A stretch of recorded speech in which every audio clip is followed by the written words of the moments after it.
Mwenyezi Mungu ndiyo shahidi wangu, kwa sababu mara nyingi napenda kuleta masomo kwa ajili ya kuweza kusaidia na kutoa tafsiri ili watu waweze kunufaika na elimu ambayo ninayo kichwani mwangu na kwenye vitabu vyangu ambavyo nimejaza katika kabati langu la ofisini. Kama nikisema kwa siku nirekodi hata video 30, bado itanichukua miaka 10 kumaliza masomo.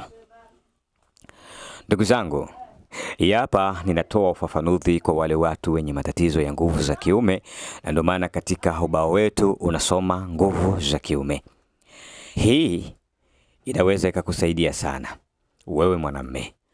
Nataka utafute asali, tangawizi, ndimu, changanya pamoja hivi vitu.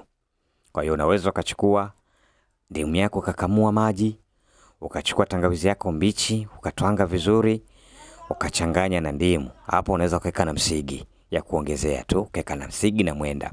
Alafu ukachemsha. Alafu ukaja kuchanganya na asali safi ya nyuki. Alafu utakuwa unakunywa asubuhi na jioni. Hii itakwenda kukusaidia kuondoa matatizo mengi ndani ya mwili wako, lakini itakwenda kutibu matatizo yako ya nguvu za kiume.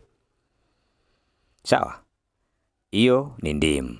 Lakini majani ya ndimu yana kazi gani? Majani ya ndimu kwanza yanatibu maumivu ya koo, maumivu ya tumbo, kupunguza maumivu, kupambana na bakteria. Hayo ni majani ya ndimu. Lakini kama umepata show ya haraka haraka na unataka kwenda kuipiga, hebu chukua chokoleti, chukua Coca-Cola, kamulia ndimu. Kunywa kabla ya kwenda kuseksi. Kabla ya kwenda kuseksi. Shughuli itakayopatikana huko, alhamdulillah. Kama mwanamke alikuwa na kuzalau, basi furaha yake atakuja kuiona. Lakini ndimu ni tunda moja ambalo lenye maajabu makubwa sana. Elimu yake ni ndefu sana ambayo siku nyingine nitakuja kuelezea, lakini kwa haraka haraka hapa ni kufundisha jinsi ya kuoga kiroho. Tunajifundisha nguvu za kiume, lakini nakupa faida nyingine. Chukua ndimu, chukua kahawa, chumvi, mawe ya bahari. Uweka katika maji ya vuguvugu. Kaoge kwa ajili ya kuondoa rana, kujisafisha na kuondoa energy mbaya katika mwili wako.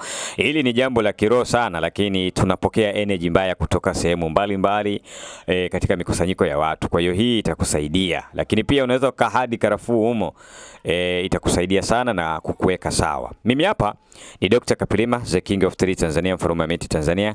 Niite Mbwichawagi. Ni follow Instagram Khalid Kapilima, Kapilima Abu Mchawi 88, YouTube Kapilima Production, Kapilima Spiritual au Mbwichawagi. Wakati TikTok kule Kapilima Spiritual au Kapilima the Great, na Facebook Dr. Kapilima maarifa yangu au Mbwichawagi dawa za asili. Mimi ni mganga wa tiba za asili, lakini pia ni mtafiti wa dawa za asili kwa kutibu maradhi mbalimbali, lakini pia ni mtu ambaye natoa ushauri kwa matatizo mbalimbali ya kiroho, kimwili, na kiakili pia. Unaweza ukanitafuta nikusaidie jambo lolote ambalo linakuathiri, linakuletea matatizo, nitakushauri vizuri sana. Lakini pia ninatibu maradhi kwa njia mbalimbali ya kiroho, kimwili na kimatambiko. Na kama upo nje nchi, dawa zetu utazipata. Mkoani, dawa zetu utazipata. Karibu sana.